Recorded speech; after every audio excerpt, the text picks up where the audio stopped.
Ah, parce que Netflix, niveau argent, ils étaient un peu serrés là? Bonjour à tous et bienvenue en Tech Break, votre rendez-vous hebdomadaire par 01net.com. Et l'actualité de cette semaine, c'était chez Netflix. Et ça risque de vous tendre un tout petit peu. Bon, vous vous rappelez la belle époque où vous pouviez partager votre compte Netflix gratuitement? Bah, c'était la belle époque. Faut savoir que le partage de compte chez Netflix, ça concerne plus de 100 millions de foyers. Donc bon, normal que Netflix se dise qu'il y a un petit peu d'argent à récup quoi. Du coup, ils commencent un test dans plusieurs pays d'Amérique latine, faire payer 3 € par mois à tout compte qui serait en dehors de votre résidence principale. Alors évidemment, si on s'y intéresse, c'est parce que ça pourrait aussi arriver en France. Bon, on va prendre un exemple concret. Vous partagez votre compte Netflix avec un pote. Bah, si vous regardez Netflix avec votre compte sur sa télé, ça vous coûterait 3 € de plus par mois. Il aura son propre profil avec son propre identifiant, propre mot de passe, juste il pourra pas diffuser sur d'autres écrans ou créer d'autres profils. Et ce système, il serait valable pour toutes les autres personnes qui utilisent votre compte et qui le regardent sur une télé qui n'est pas la vôtre. Alors bon, c'est relou, mais j'ai une bonne nouvelle, c'est que cette mesure-là concernerait uniquement les télés. Bah ouais, parce que sur vos téléphones, ordinateurs ou tablettes, bah vous vous déplacez avec et ce serait un peu abusé si Netflix vous géolocalisait H24. Donc en vrai, vous aurez toujours moyen de tricher un petit peu parce qu'à moins d'activer une reconnaissance faciale pour être sûr que la personne qui paye, ce soit la personne qui regarde,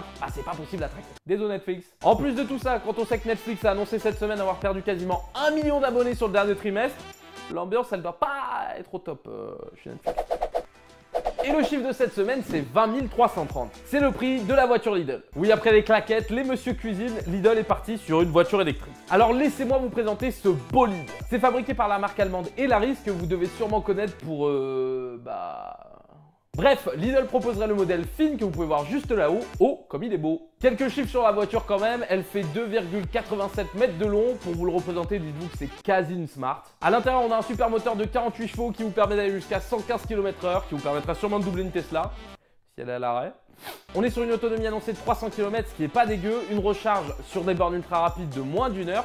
Et parce que Lidl c'est des princes, vous avez la radio, la clim et le GPS dans la voiture. Ça c'est cool. Alors au début je vous ai dit que le prix de la voiture c'était 20 330 €, ce qui est vrai, mais ce que vous propose Lidl c'est de la louer. À partir de fin septembre ça sera disponible pour 269 € par mois avec 1 an d'engagement et 10 000 km inclus. Alors par contre je suis désolé de vous décevoir si vous étiez intéressé, pour l'instant ça sort qu'en Allemagne et en Autriche. Après en France on a assez souffert, on a eu la Twizy, la Citroën Ami, je pense que nos routes n'ont pas besoin de voir ça.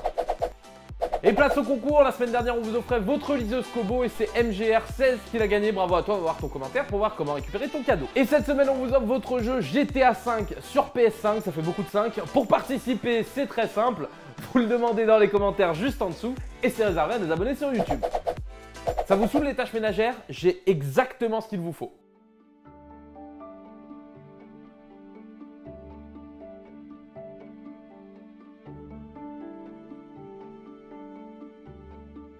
Lui, ça va devenir mon meilleur pote. Alors cette vidéo, elle nous vient des chercheurs de l'université de Carnegie Mellon aux États-Unis. Ce qui est intéressant dans cette vidéo, c'est pas tant le robot en lui-même, mais plutôt comment les chercheurs lui ont appris tout ce qu'il sait faire. En fait, vous avez plusieurs moyens d'apprendre à votre robot à, par exemple, fermer le tiroir. Le plus courant, ça va être de la programmation ou encore de l'apprentissage par imitation. C'est-à-dire que je vais prendre le contrôle du robot et je vais lui dire, bah voilà, là tu fermes le tiroir. Comme ça. T'as capté? Bah les chercheurs de Carnegie Mellon, ils ont pas fait ça. Eux, ils ont enregistré une vidéo d'eux-mêmes en train de faire l'action et ils l'ont fait analyser au robot. Et au bout de quelques heures, bah en fait le robot il savait reproduire parfaitement le mouvement. Et ça marche plutôt bien dans leur vidéo, on peut voir le robot nettoyer le tableau, soulever une poubelle, ouvrir un robinet ou débrancher une prise. Alors oui, pour l'instant il va pas faire la vaisselle, je vous l'accorde, mais dans quelques années ça pourrait être très cool. Bah après je vous rappelle qu'Elon Musk veut sortir un robot humanoïde d'ici la fin de l'année, donc à tout moment il rachète tous les chercheurs et ça arrive très vite. Et c'est la fin de cet épisode de Tech Break, merci à tous de l'avoir suivi. Comme d'habitude, si ça vous a plu, pensez à vous abonner à la chaîne YouTube de 01net en activant la cloche pour rater aucune vidéo qui sort. S'il y a vraiment des dingueries qui sortent sur cette chaîne, n'hésitez pas à vous abonner, à laisser un petit commentaire pour nous donner votre avis sur la vidéo, sur l'épisode, sur les news et à laisser le petit pouce bleu qui fait plaisir. Et moi je vous donne rendez-vous ici la semaine prochaine.